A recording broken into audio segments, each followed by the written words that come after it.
you have to be willing to work on yourself as well, Yeah. and realize that you are also bringing your past traumas to that relationship. And I know it's not an easy thing to do, but you're not the person that hurt them. They're not the person that hurt you. So Yeah. I think that's the hardest thing to realize.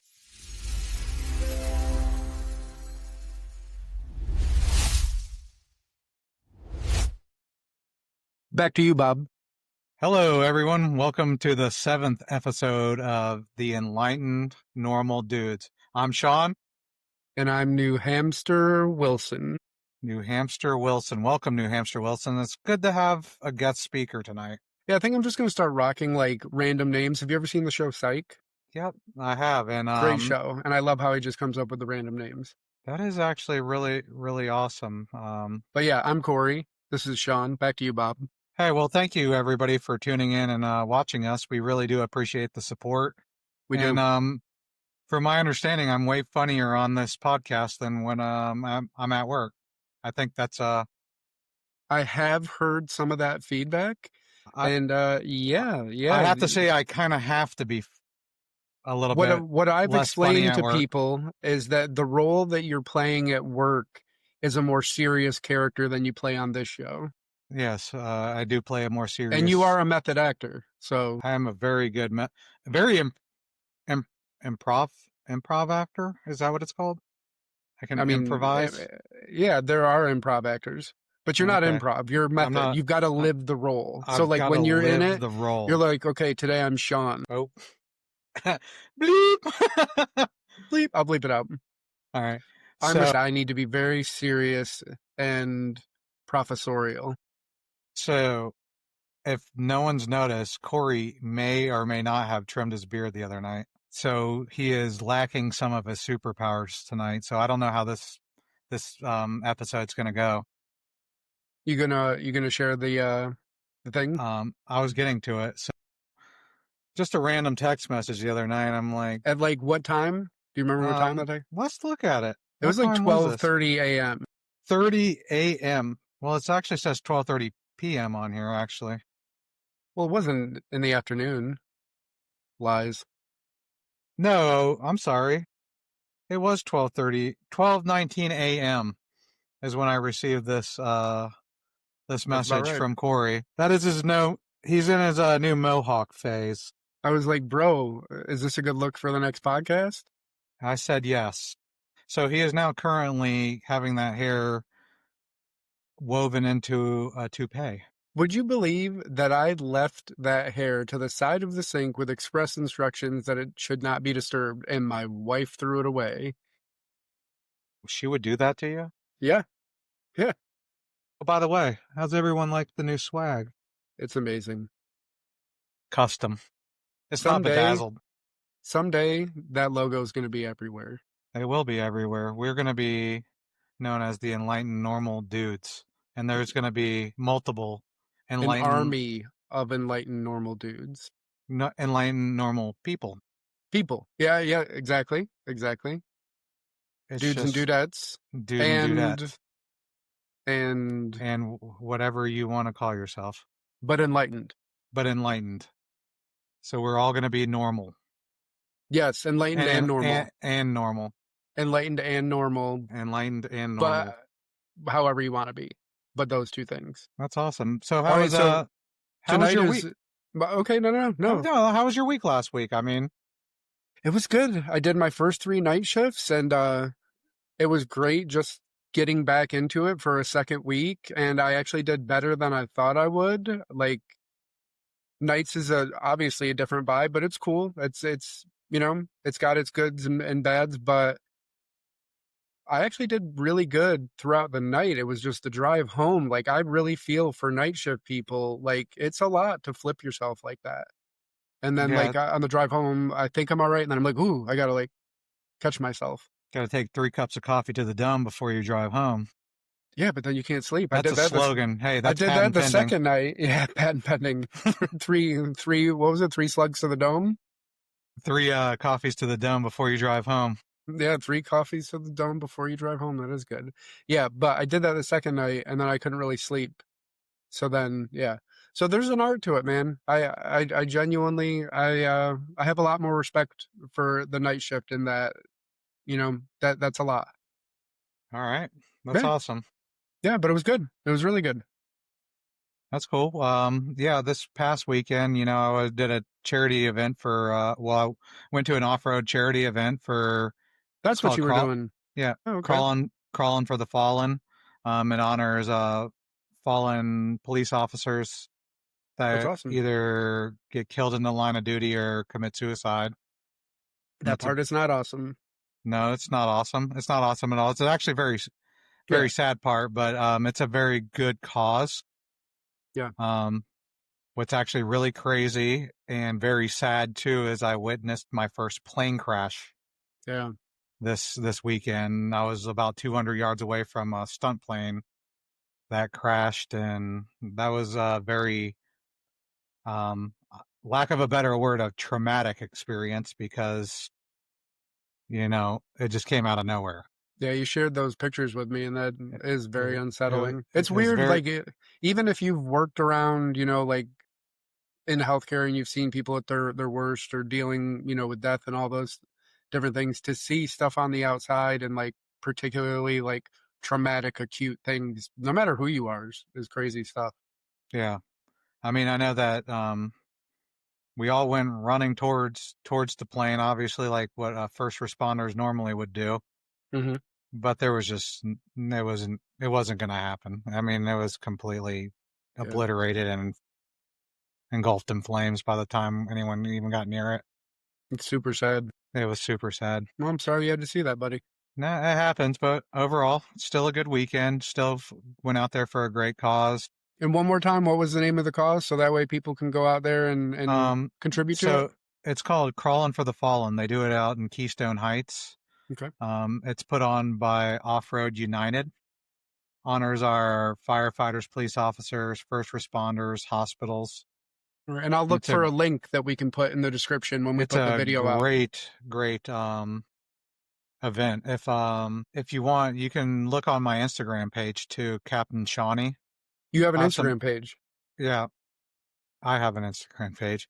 Also, Prime Destinations FL. I have links on it for Crawling for the Fallen as Yeah. well. Yeah, but we'll definitely get links up so that way we can encourage people to. Absolute great cause. They do it once a year. It's always the weekend before Veterans Day. Yeah, And we are actually filming today on Veterans Day, so thank you for everyone that has served this great country. 100%. Yeah, We appreciate your service. We really do. for all of us to be able to sit here and do whatever we do, whatever kind of work we do, whatever kind of recreations we get into, none of it can happen without us being able to have this country, and for all of those people that have contributed, some of them Exactly. in the highest form.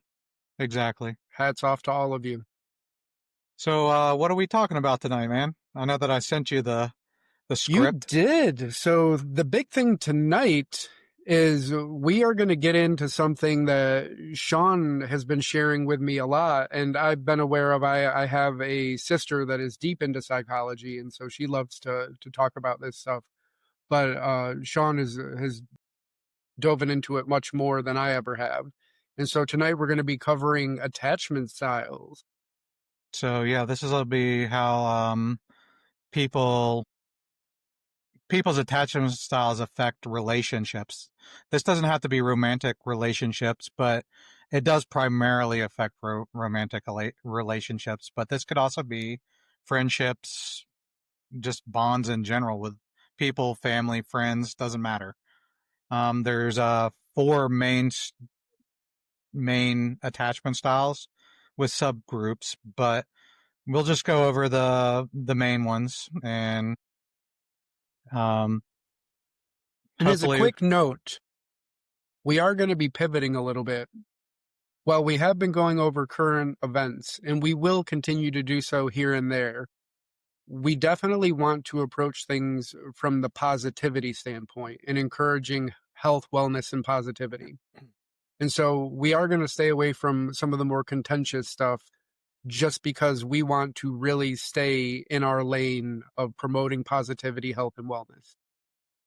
Yeah, exactly. We want to stay positive, and by this episode, I think by sharing the attachment styles in relationships, I think that we can, if we can show you maybe what your attachment style is, or what your partner's attachment style, or what your friend's attachment style is, maybe we can cultivate some understanding between the relationship Absolutely. versus causing friction. Maybe you can understand where that person's coming from. If I can kind of explain and Cory can kind of chime in, and we can figure out ways to communicate better with each other. Right. And that's the whole name of the game. I actually, this is a quick sidebar before we get into it. I was talking to my sister's boyfriend, and both of them really, really good people. And I haven't caught up with them in a while. And he started a new job, I think, about a year ago, and he just was explaining to me how difficult it's been, trying to get his arms around it. And he's really been having a tough time. And we had a really good talk. And I told him that this is something that we're focusing on, but in particular men's health, just because men tend not to go and seek out emotional, psychological help, because we're encouraged to be tough. And I just, let him know, just like, you and I let each other know when we were both having tough times, like, hey, man, sometimes we got to do bro checks. And I was like, if you need bro checks, just reach out to me. I'm here. So, again, for everybody out there, but especially men, because we're not as good at either reaching out for help or checking in with one another, let's get people well. Let's prop each other up and be there for one another. I don't think guys are real great with expressing emotions in general I've and heard just that. saying, "Hey, I need." I don't think men are all good at just saying, "Hey, I need to talk for a second." Yeah, yeah. Because what? Let's just bottle it up until I explode. That's Yeah, usually well, how it goes. and to some degree, right? Like it's weird because we got like this societal thing going on right now where Suck um it up, e- Buttercup. well, yeah, but we've had like this toxic masculinity thing being thrown around, and while there may be something, you know, a shred of reality to that, we also realize that we overshot the mark, and that masculinity is still a perfectly healthy thing when expressed properly. And so now we're trying to like thread the needle of like, hey, it's still cool to be masculine, and we need that. It's a huge need in society, just like we need that feminine aspect as well. But at the same time, like, okay, be masculine, but also, you can take time to say, hey, I need help, or, I'm not doing so hot right now. I need emotional, psychological support, whatever it may be. So we're in a funny time right now because while we're encouraging men to kind of become those masculine leaders again, we also need to say, listen, there's nothing wrong with needing help. You know, those two things can coexist. Yep. So back to So, you, Bob. all right. So the first attachment style, which accounts for about 50 or 60% of the population, is the secure attachment style. That's obviously the most common attachment style. Calm under pressure. That's me. Calm under Mm, pressure. hmm Actually, Well, be honest with, well, your character is. yeah. So honestly, my attachment style, I'm actually, and let's put a pin in this because I've already established my attachment style. I'm actually a dismissive avoidant that leans secure. So that means that I'm calm under pressure. However, however, I will sweep problems under the rug, and usually won't say anything unless it's a major problem. Basically, I want to keep the peace. I've heard that. Yeah. So that's where I am. They grew up in so secure attachment style. Grew up in a consistent caregiving like environment. They have the lowest breakup rates. They recover fast if they're single. Um, Basically, they're the hey, we need to talk people. Hmm. They're okay with saying, hey, I have a problem with this, or they are very good at setting boundaries. So the second attachment style would be your anxious, which is about 20% of the population. Anxious avoidance. So they're very highly vigilant. So, they're constantly monitoring for signs of rejection. They are going to be the ones that are going to text you 14 times a day. Is everything okay? Can I just ask a quick question? Yeah. So you just said they make up 20% of the population approximately. I don't know if I heard the first part. Did you say what percentage of the? Oh yeah, it's. I'm sorry, right there in the outline. Excuse me, sir. 50 to 60%. Okay. For the secure attachment style. So you can have overlapping too. So you can have like an anxious that leans secure, Uh-huh. or a secure that leans anxious, or a dismissive that leans anxious. And I'll get into that in just a second. And probably So, like as you progress through life, because looking at these, I think that I have been different things at different times. You know. so I've definitely in some point have been anxious, but like I said, as I've been getting older, I've been moving more secure than even dismissive because I know where my boundaries are. And, you know, and I would say in the last couple of years, I've definitely been more secure and more, these are my boundaries and this is where I'm going to stand firm. Sure. Well, and you've cultivated that in your life as well, because you Ex- focus professionally and put your eggs in the right basket. You've allowed for that. So I think there's ex- something to that too, depending on how you progress professionally, what type of life you set up for yourself. That also probably adds in big time to you know. So you're anxious now, back to anxious Mhm. avoidance, are going to be your clingy people. They're always going to constantly want to be around you. Um, Like the chick so from Wedding Crashers. that would be her. Okay. And they're going to actually be drawn more towards secure partners that and always going to seek constant validation. So the next one would be dismissive avoidance. That accounts for about 25% of the population.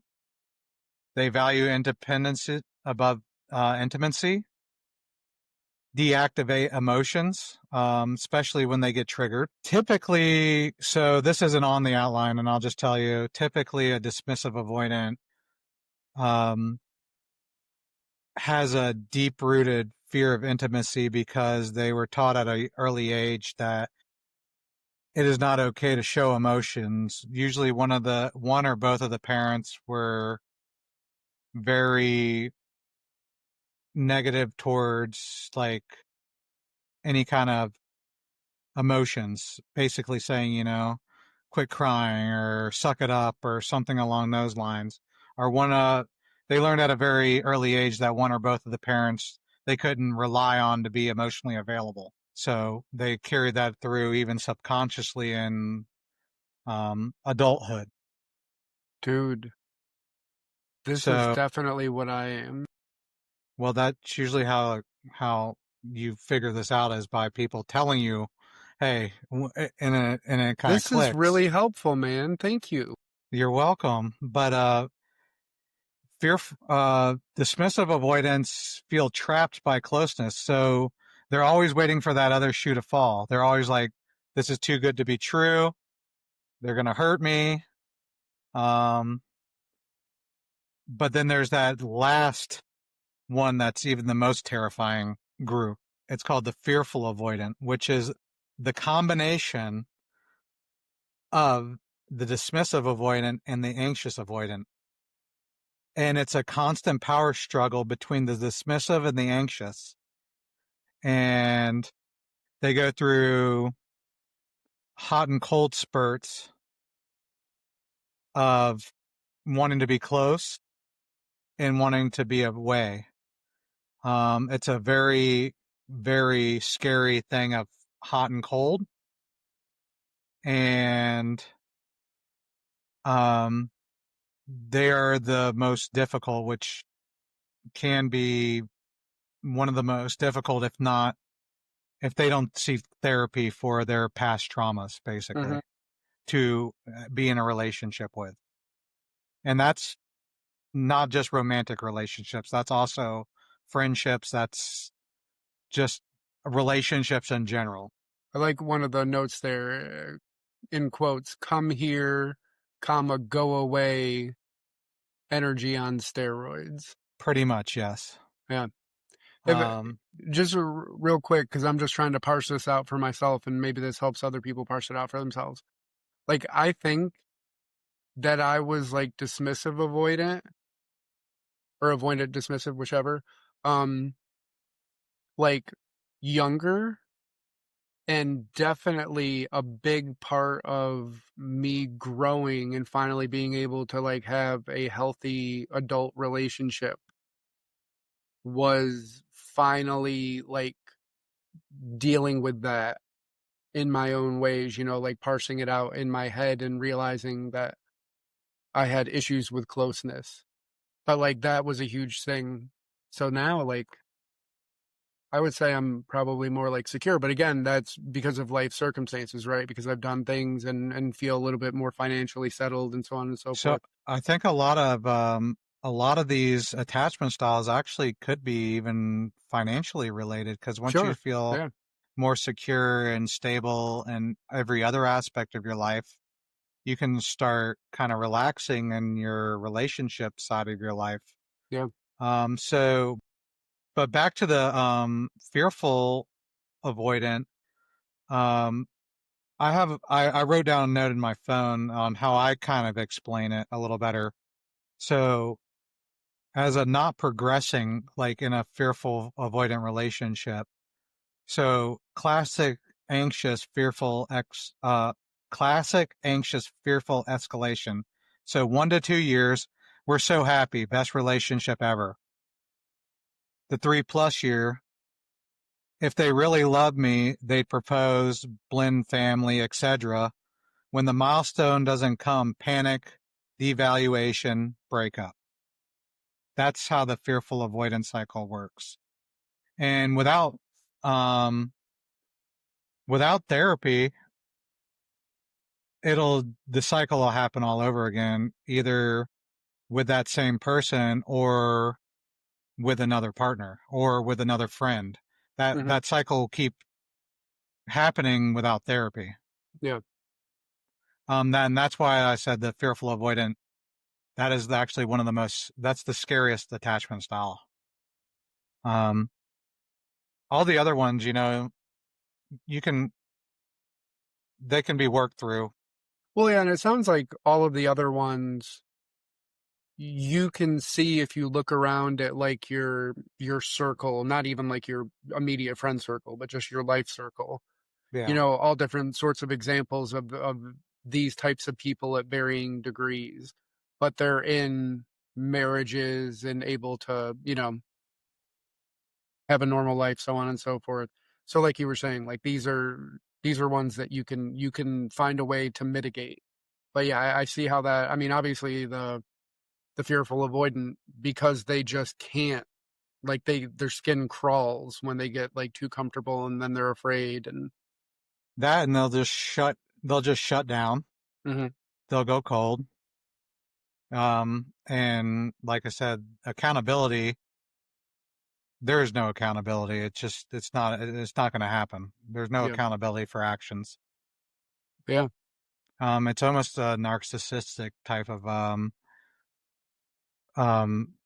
it's almost narcissistic. Almost. It's not because it's not intentionally. intentional. Yeah. Right, right. There's the intentionality of it. Yeah, Yeah, because they're not exactly. aware. It's happening more as a background process. Exactly. Yeah. So, I mean, that's some scary stuff, but there are subcategories to all of them. And I implore everybody to actually do a little more research and maybe even go online. There's free quizzes to see where you stand, maybe even test your spouse, test your friends, see Oh where they yeah. stand. Make it a party. Invite Make it people a over for party. drinks. And once everybody gets a little lit, Ooh, just we say, can't hang out with you. You're a fearful avoidant. "Oh man, you got a funny idea for for game night. uh, Which attachment style are you?" I did take the Harry Potter quiz, by the way. Yeah, Yeah, Snape. the first time, Bro, you're in Slytherin, aren't you? and the second time was definitely Hufflepuff. No, I'm just kidding, Gryffindor. But so no, but that brings some context into how people's pasts influences their relationships in the present, and we have to be mindful on how people's minds work. And you have to be patient with people in order to cultivate relationships. You can't just assume that they're doing it on purpose. Absolutely. Um, Sometimes, but it, it takes them realizing that they're fallible as well. And What's you funny, can't always, sorry, go ahead. you can't come into a relationship of any sort and not be willing to work on yourself.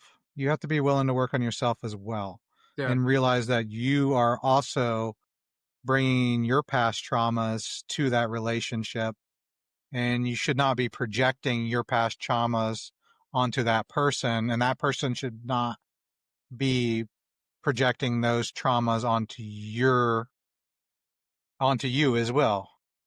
And I know it's not an easy thing to do, but you're not the person that hurt them. They're not the person that hurt you. So I think that's the hardest thing to realize. And that's exactly what I was just gonna ask you was or say is that in order to be able to kind of shine a light on somebody else, and not that you're calling other people out, but to even start looking at other people, you have to have some level of introspection and awareness of yourself, you know, because if you're not doing that, then you can't even begin to do the other part. No, Like you exactly. have to be willing to be introspective and look at yourself. You have to look at yourself first before you could start even realizing what's going on with somebody else. Sure. So that's a huge part. So if you take a step back and realize, hey, I had these traumas and this is the consistent pattern that keeps happening, then maybe you need to work on yourself before, you know, you project those traumas onto somebody else. Yeah. So, I mean, that's huge. And to anybody out there who is going through a lot, or, if you're listening to this and some of that rings true, even though being introspective can seem really scary, when you start to peel the layers back and really truly try to understand yourself and what makes you tick and what combination of nature and nurture has kind of led to who you are today, it's like super empowering. It may be scary at first and you may have realizations that you don't like, but the more you learn about yourself, the more empowering it becomes, and you gain so much choice in how you want to go forward. Yeah, I really hope that people can take a step back, especially if you just had, say, a recent breakup, or if you are arguing with your significant other, or if you are on the outs with one of your close friends. Hmm. Take a take a step back and look at your past history versus and say, hey, maybe I need to look at what I've been doing in past relationships versus what that other person has been doing, And then if you're like, okay, I don't see anything that I did was a flaw, Hmm. then that's when maybe you can be like, okay, it was their problem, not my problem. But Absolutely. look inward first and then look outwards. I'm perfect, so I don't ever look inwards. I'm just kidding. No, I did a No, lot of self reflection in the last 6 months or however long it's been. I lose track of time these days. but that's no, and truthfully, we both. I mean, I think we're both introspective people in general. So throughout our lives, I think we've been pretty introspective, but both of us recently had stuff that we went through that forced a lot of deep introspection. That sounds awful when you say it like that. Sorry. But, really having to dive deep into again what makes each of us tick, and um having to really learn about not only where you came from, but where you're going, especially as life unfolds and you're dealing with all sorts of adverse events and traumas and whatnot. And again, while it's really scary and there's a lot of discomfort involved in that, as you move through it, it becomes incredibly empowering. Well, but not you have just to be that. willing to take that leap at the beginning. Not just that. You remember that show, My Name Is Earl? I just came to my mind. Absolutely, yeah. Do good things and good things happen. Yeah. And if you start doing good things, you start radiating positive vibes. You just stop being a dick, basically. Just stop being a jerk. That's a good start. I mean, that Oh is yeah, a if you can do anything at all, that is a great start. that's Like a if great you can start. just catch yourself and stop being a dick. So I'll just try and be positive on the days you don't want to be positive. Yeah. Just be And positive. Be like, hey, and I'm blessed today. we will be selling stop being a dick merch. Yes, we So will. anybody no. But no, honestly, all joking aside, that is a huge part of it. Like if you can just try to get a positive vibe going and not feed the beast that is negativity. Oh, Yeah. it's huge. But how crazy is it? And Corey and I were actually talking about this the other day. Is I feel like that I've been so blessed and like I've been radiating so much positivity. I'm actually like, slow down, Karma, slow Yeah, down. You're getting ahead of yourself. Like you're starting to yeah. scare me. It Like really is. so much good stuff has been coming my way. I'm like, hey, slow down a little bit Yeah, because yeah, it's actually starting to get overwhelming. yeah. You're like, all right, maybe I need to feed the beast a little bit just to slow this down. But no, No, exactly. Like but it's actually kind of crazy. and obviously, good problem to have, right? It's a great problem to have. Like But I get getting, where you're coming from, man. Like the but universe is it's funny like still that. it's like overwhelming. It's like, oh my gosh, okay, slow down, just a little bit, slow down, just a little bit. Just calm down. Let me breathe. Yeah, Let me breathe a little bit. yeah. Just, And I mean, real quick, I just have to mention because I can't believe that we haven't mentioned this yet. We're in Florida and it was like low 30s this morning, it and I was. am in this hoodie and I am still cold. Look at this long sleeve today. Crazy. Sorry I got for the sweat. I sidebar, but got, it just hit me again. I got a little bit of like the chills.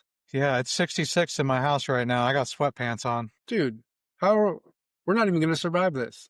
We're not. It's like this. It's like frosty outside. My Like I'm dad about to go always spill likes to joke, snowmans and stuff. like when we talk about like end of the world situations, and I'm like, dude, you're in upstate New York. You're toast. Everything's gonna get warm and you're toast. And he's like, it's gonna freeze. I'm like, have you been watching the news the past few years? It's not getting colder.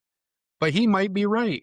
We might all just be iguanas that are gonna fall over if it gets too cold. Well, I agree. I might become an iguana too because my hands are actually kind of hurting because There it's was so like a cold point right today now. where like my feet, I was sitting in the recliner and I had the dogs with me and like I was like, my feet are ice cold. Yeah. Well, you're from the tundra of you're further south than me. I mean, what are you like 3, 4 degrees warmer than me? Maybe actually.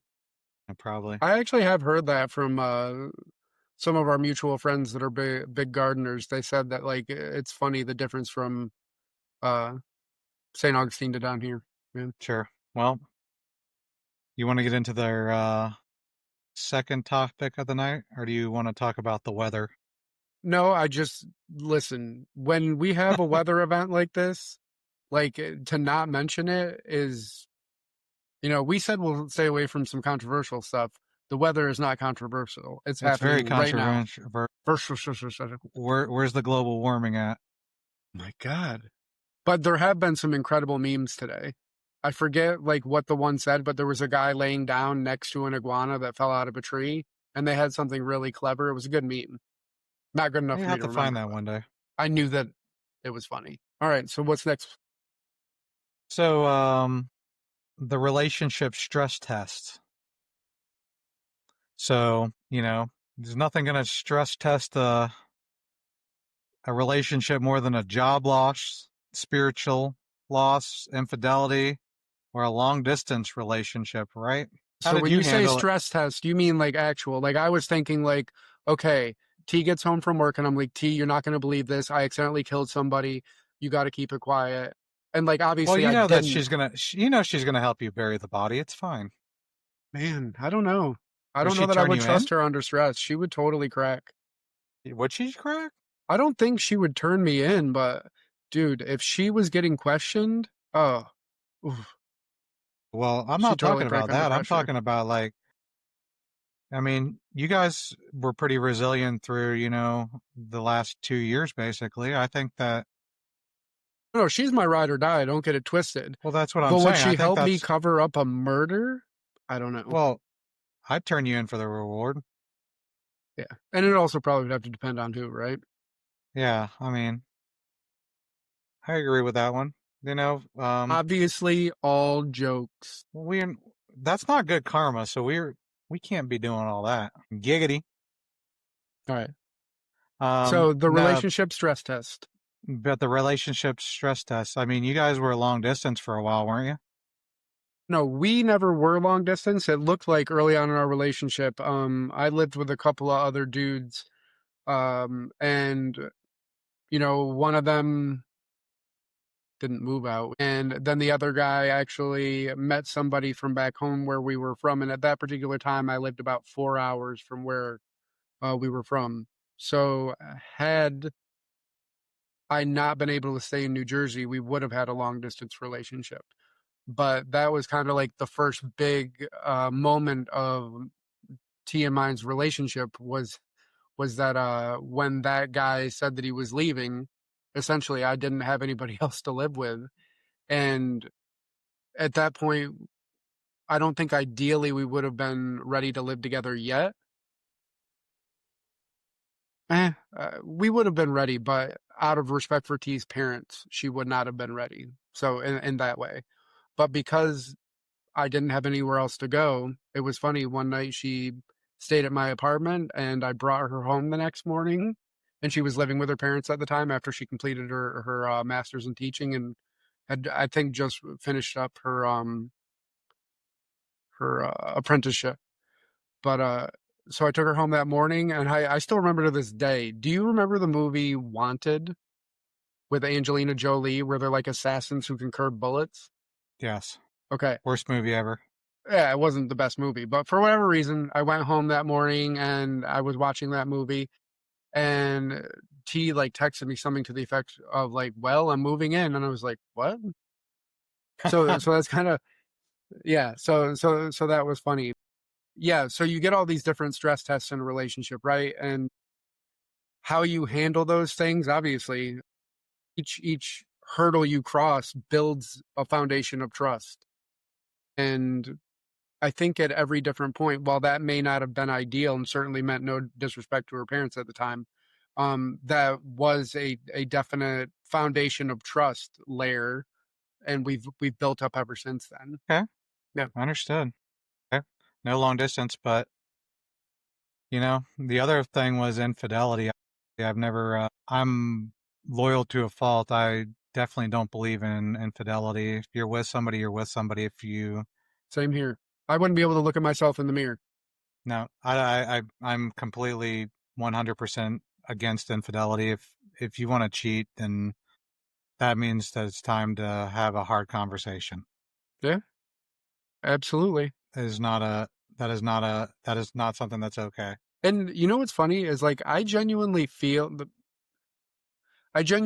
for people that for whatever reason, because you have to remember, right? Like if you feel the need and you get validation from like just chasing people outside of a relationship, like I feel sad for you because like I've never felt that need. Like, you know, I don't know.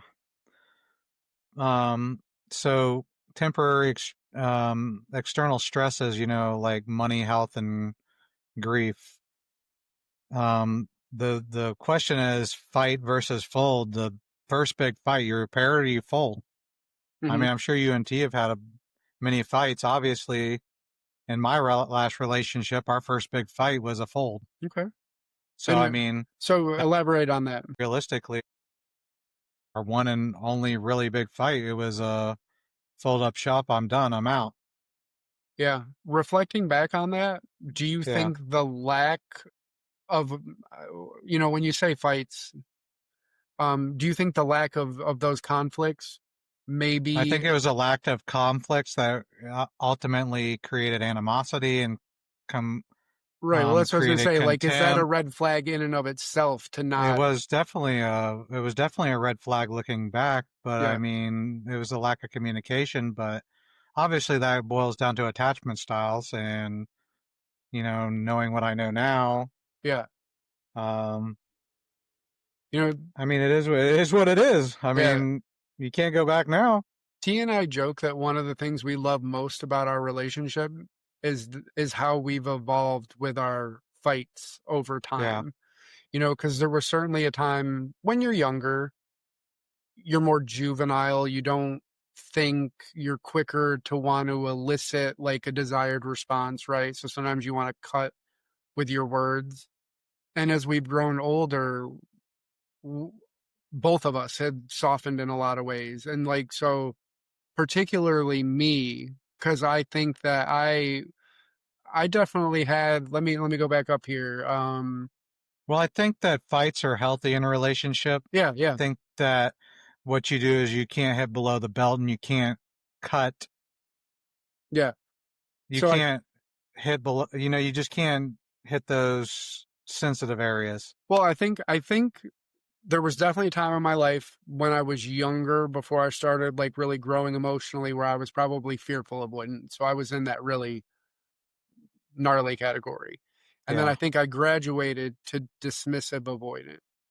But as I've gotten older, because a big thing in my family is the freezing out, right? So that internal checking out and just kind of like ghosting people. And so as I've gotten older, one of the things I'll do is if T and I have some type of conflict and I'm upset. And granted, I'm not saying by any means that, um, she's more in the wrong, or we share, we're both wrong equally. Um, but what I've learned is that I have to remove myself from it.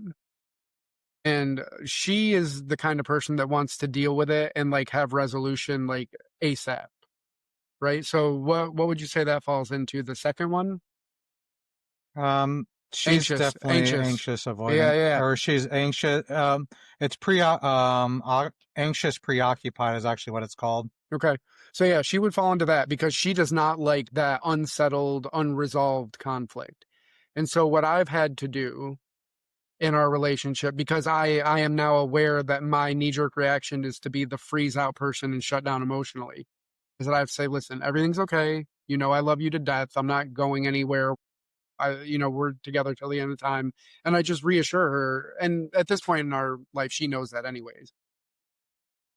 I have to go out of my way to do that because I've learned that because I freeze out and that's my knee jerk reaction, that's like the least I can do while I'm working through my own crap and processing to just be like, listen, everything's cool. I just want you to know that I have to like go through my process, but I promise you as soon as I just simmer a little bit, then we can come back to it. And I promise we'll get the resolution you want and we'll figure this all out. That is definitely dismissive avoidant. Yeah, yeah, for sure. There's no doubt in my mind. Yep. Yeah. And like I Uh, said, I think definitely um in my family, people graduate to that. I think that very much we start in the fearful avoidant category. but the fearful avoidance basically, the lack of a better definition is you're going to hurt me, so I'm going to hurt you first. Yeah, absolutely. Yeah.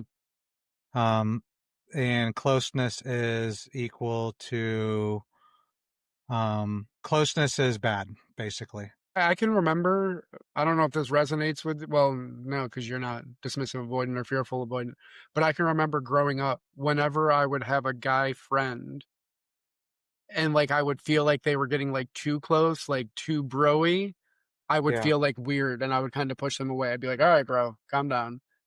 Now as we get older, like, dude, you and I hug and kiss all the time, because I'm not afraid to show you that type of affection. But at that point in my life, I was like, ugh, like that relationship felt too close. Okay. Seriously. That's why. You mean It's about the fine. hugs and kisses? Yeah. No tongue. No, I know, no tongue. No, no, but really, it's funny because that's something I've reflected on as I've gotten older. That I mean, it would be like a visceral, like crawling out of my skin when like guy friends would like feel too close or like they'd want to hang out too often. And I don't mean like silly. I mean serious. Like it just I don't know. And probably to some degree all relationships, but obviously when you're younger before you're dating, like the Well, relationships I you had. mean, did it come from a parent that you couldn't rely on, though? Or is it just something that's the Um, difference is a fearful avoidance typically comes from a parent, one or both parents that you couldn't rely on is typically where the underlying root cause is. yeah, I mean, my mom was there, but she was a single mom early on, and so she was working a lot. Well, And maybe you could depend on her. That's not, maybe she just was not as available as, like, yeah, maybe this is echoing a lot of stuff that I've talked about in therapy. So I don't think you're off the mark. It's yeah, what's difficult about conversations like this, and I've had to tell my mom this is because as I'm going through this stuff, you talk very objectively about things, but my mom was like so supportive, and like sure. really was a great mom. And particularly with education, all of us ended up very educated. She always stressed that, was always there for our homework and reading to us. But yeah, because she was a single mom early on and had to work, maybe she wasn't around as much as she would have ideally wanted to be, but she was doing what she had to. So it's tough because when you parse this stuff out, and particularly for those of you out there who maybe start to have some of this introspection and seek this stuff out, it can lead to some weird conversations with, not only your parents, but others in your life, because you want to be able to have conversation and just say, oh, it's weird because like I'm realizing that this is kind of like why I am who I am. And maybe there's some negative connotations that go along with this. I'll give you I a quick. really should have been more of a dismissive avoidant, because I remember what echoes in my head is, you know, hearing, keep crying, I'll give you something to cry about. Was that your pappy? Yeah, Yeah, basically. yeah, So, I mean, I'm just saying, like, I yeah, should really been a little bit because that's basically suppressing your emotions, yeah. But you that know? but that goes to the point too, right? It's nature versus nurture. So Yeah. intrinsically, your character was enough to kind of go outside of what the nurture you would think would have created, but you ended up different. Yeah, exactly. But I'm more about, like I said, I'm more on the let's just keep the peace. If not saying something keeps the peace, and as long as it's not a hard boundary or a real big deal breaker, Hmm. just keep the peace. Like Yeah, whatever, let it go. yeah, Stay quiet. That's how yeah, I mean, that's how I do. And knowing that I've made mistakes by staying quiet before, you yeah. know.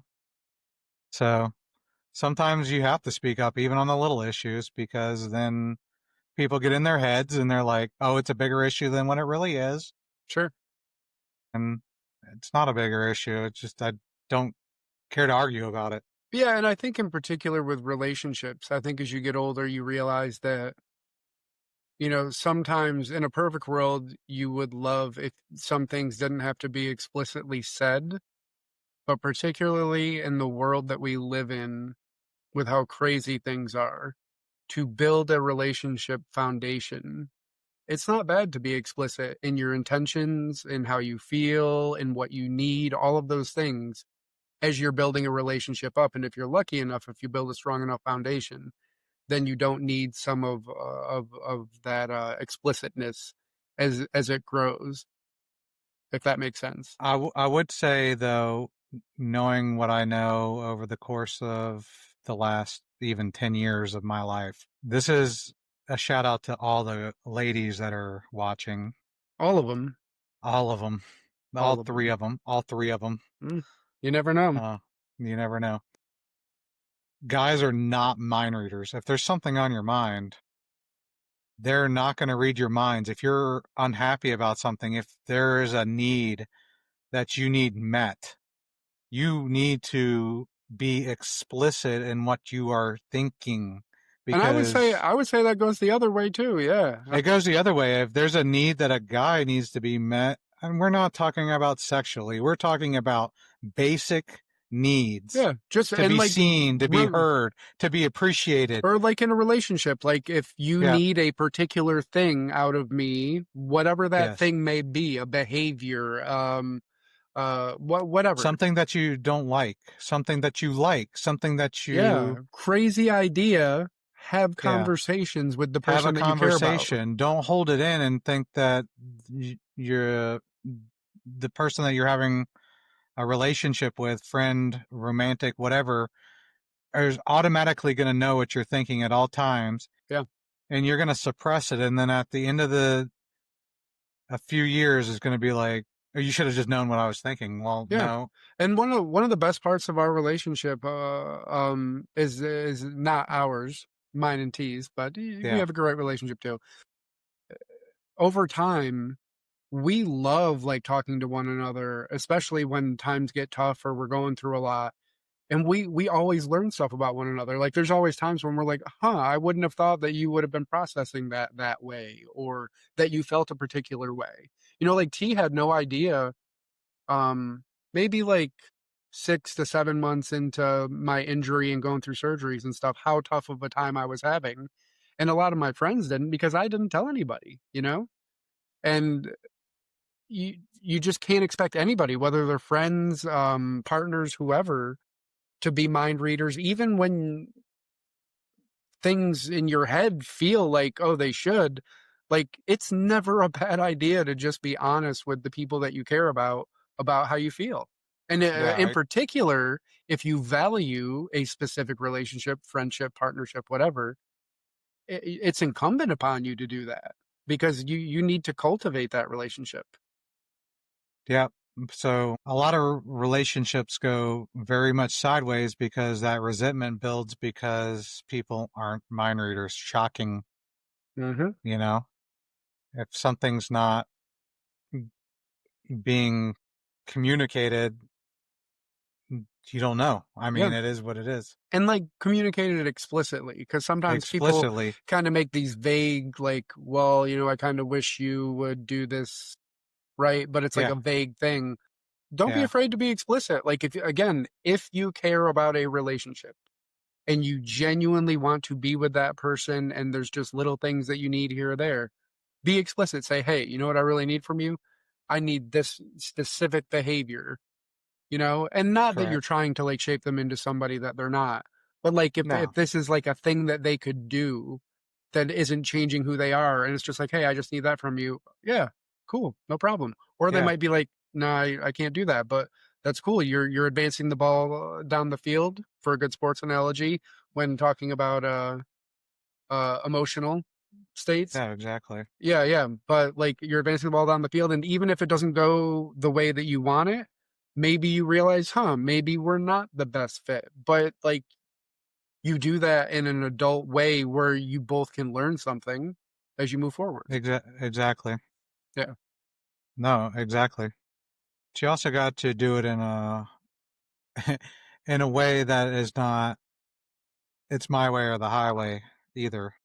yeah, It has to be, hey, you know, this is the way that I feel. This is how I would like to see this, how it would go. And if you're willing to work on this, then this is how I'd like to see how this is going to go. yeah, Something along absolutely. those lines. Yeah. Not, hey, this is my way or the highway. If it doesn't happen, then bye. Yeah, and certainly there's people that can take that to a toxic extent where they literally are trying to like reshape who you are and they're like, "Hey, if you love me, you'll do this." Like Yeah, if it's ever exactly. quite like that, that's probably not healthy. Like anybody who cares about you is not going to phrase something in that way or be asking you every 5 minutes for a new behavior. Moving the goalpost. Moving the goal. Oh man, the sports analogies. Yeah, moving the goalpost. Every time you hit a goal, you move it further back. Mhm. Keep on moving that goalpost farther. That'd be a great country song. Keep on moving that goalpost further. You're not with the sound effects tonight, man. Should that have been a joke? It should have been something. That's what I'm saying. That should have been something. Keep on moving that goalpost further. But you gotta, you know, you know, karma has a weird way of coming around too. So you gotta be careful with people, how you treat people. Absolutely. Um, so it's uh it's something. That was not a joke, man. That was real life. It was, but I think you appreciated it. That was pretty good. Yeah. The universe is a mirror, not a punishment. If you don't like the way someone's treating you, look in the mirror, because typically people are the reflection of how you're treating them. Yeah, absolutely. If you're finding a lot of toxicity around you, I mean, certainly you're doing something to probably surround yourself with it No, and that's contribute to it. no, exactly. A lot of times when you notice like changes in people, typically you're the person that has initiated it and they're just reflecting your energy. Yeah. That's what I found anyway.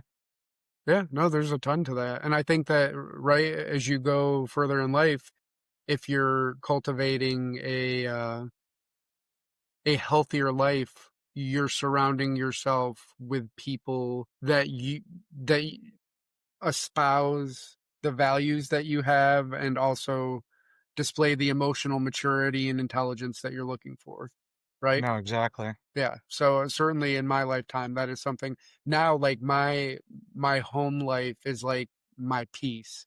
And like I'm very serious when I feel that chaotic energy. I don't want that in my life. I'm not letting that anywhere near, my sanctity.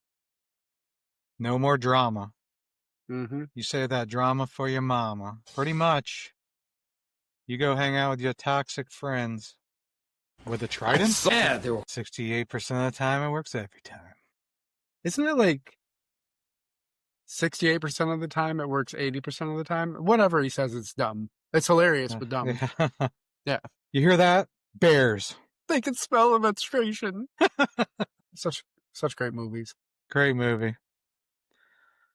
But yeah, well, the next thing is, we should be practicing gratitude, especially in our relationships. Be thankful for the relationships that we've cultivated with family, friends, romantic relationships, any kind of relationship.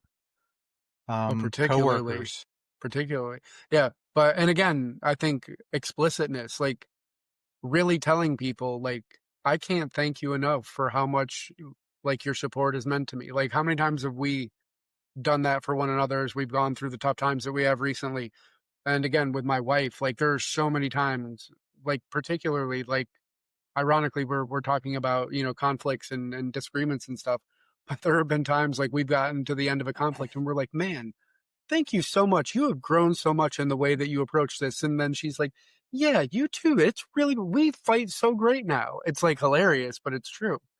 But it's because of the explicit communication. A 15-second ritual, just asking your significant other whether, what did, if there's anything that I could do to make you feel loved for the day, will decrease arguments by 25%. Makes sense. So, I mean, that's a pretty good statistic. I mean, that's something easy. Hey, is there something better I could do for you today? Or is there something? 28% of the time, it works 58% of the time. Yeah, exactly. I love made up statistics. So does Ziggy. Oh no, there's an insurrection. Or Amazon's there. One of the two. Same thing. But yeah, gratitude. So got to be gratitude. Got to cultivate those relationships with family, friends, coworkers, neighbors. And let people know that you love them. Let them know No, exactly. that you appreciate however it is that they impact your life positively. Let them Be part know. of the community. Part of the community. If you're a religious person, get out there and go to church. Yeah. Seriously. However you can be around other We people and collaborate in life, just life collaboration. went to the new church, the 1122 You that actually just went opened in physically? St. Augustine. We physically went on Sunday. Oh, you and your neighbors? Yeah, Nice. That must have been really nice. it was super. It was very nice, Yeah. No, your neighbors are great. but it was great. Very nice facility. Wow. Praise the And Lord, and then we went and drank mimosas later. can you beat it? Can life No, get any better Nick, it than was it was very nice. attending a beautiful church service with your neighbor and then having mimosas? Yeah, so it was very nice. That's wonderful, man. I love that for you. Not too bad. Watched some foosball. Went to bed early. That's a beautiful weekend. Not too bad. Crawling for the fallen, some church, some mimosas, My weekend, I pretty much bedtime. like was a total bum after working night shift. And it was great. Like I believe me, I'm not complaining. Like I was like, this is a perfect excuse to just be a bum. And T was sick, so she sounded like a man and she just was taking NyQuil and That turned you on though, didn't it? in a weird way, yeah. Yeah, I figured. I was like, all right, now say Captain Shawnee. Captain Shawnee. And she was like, Captain Shawnee. And I was like, too weird? A little bit, yeah. No, but she had a rough weekend. She thinks that she may have had COVID. Well, as long as you don't get it, man. I You feel don't need fine. none of that. I feel great. Drink that emergency. Didn't they get a lawsuit for Probably because it doesn't work. I think it actually makes you sicker. whatever, man? I mean, placebo effect is real, but I'm pretty sure it's hey, whatever floats your boat. What else you got for the night, man? I think I'm done with my lecture I like it, and on I think that this is a good place for us to lean into, and if I think it. anyone wants to know more about this, please by all means comment, ask questions. I don't mind diving back into this in another Yeah, episode. I can elaborate on it a lot more. I was just trying to scratch the surface on it to let you guys know that this kind of psychology is out there, and don't always think that it's just kind of think about like your attachment style and your relationship, whoever you're having a relationship with, who how their attachment style yeah. is Well, I working think as that's well. the biggest message, right? Is a message Yeah, of empowerment that exactly. when you just kind of walk through life without caring to kind of look under the hood, A, of yourself, and then B, at other people after looking at yourself, everything can seem like chaos. And if you choose to maybe look a little deeper, it starts to not be chaos. You're like, oh, wait, I see kind of like, the vague category that person fits into. If I give them a little bit more grace and also maybe approach them in this way instead of a way that I was before, maybe I can, get a little bit more out of this relationship and maybe even, help them to find a better way to go at things. And when you care about people, that's the big thing is number one, like you have to care about whoever it is that you're dealing with, whether a friendship, partnership, whatever, that you want to invest in that type of way. But if you do, then, you're crazy not to want to find a way to make those relationships better and to invest in one another. Just know though, if you do someone dirty, karma has a weird way of sneaking up on you, and it's usually not a pretty thing. Yes, that is correct. That was a joke. No, no, but you know what I mean. It's an ironic. It's an ironic thing. Exactly. So what about you, sir? What are your closing thoughts for this evening? I think it was good, just a good takeaway on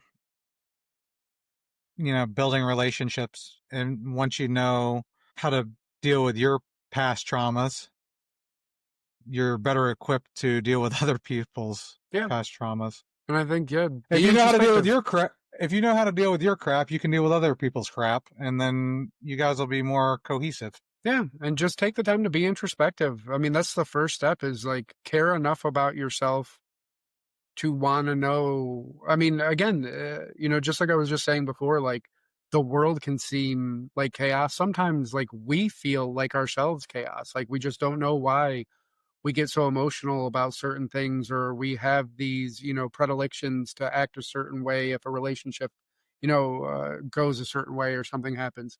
And so, like, when you start to like just peel through those layers and you start to be like, huh, that's why I do that.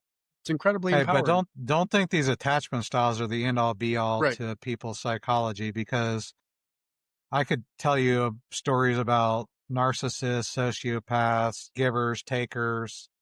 You know, you can't have two takers in a relationship. You can't have a giver and a taker in a relationship. Yeah. You have to have, you're like, I'm just telling, yeah. I mean, you can. You can, but it doesn't work. Yeah. Well, I mean, Well, you know what I mean, emotionally. emotionally. Anyways, so there's more in-depth stuff that it's not just that Yeah, and we're gonna cover some more of that stuff. at some point. I don't know if I can emotionally tell you any more about this stuff I think you can. because Because how else it are we gonna learn? well it brings up all my trauma wounds and I just don't know how to handle it. You do though. Yes, I handle it very You well. know why? I put on a brave face. Because you're an enlightened. I was trying to make the noise. Might want to Yeah, get that checked out. And the balloon. and the balloon. Um, yeah, I don't think I have anything else except thank you guys for your continued support, and hopefully we can get some links in for Crawling for the Fallen. If you own a Jeep, that's a great It looked like off-road a good event. time. I just thought you were out, gallivanting when you showed me the Um, pictures. fun fact: my friend Brian actually won a Jeep this past weekend. Really? He put his name in for the raffle, won a built Jeep, and My God. yeah, I know. So it's a great event, like to support a good cause. Yeah, no, we're definitely going to get links down in the description for that. I don't know if your back could handle it though. It's pretty off-roading stuff. Maybe next year we could take you out there. I'm like Wolverine, except for instead of anavantium, it's titanium. And I Yeah, don't have claws. but you might get dirty and muddy, and I don't think that's your style. Yeah, I can get dirty and muddy. I don't like the way that sounded. Both of those things, actually.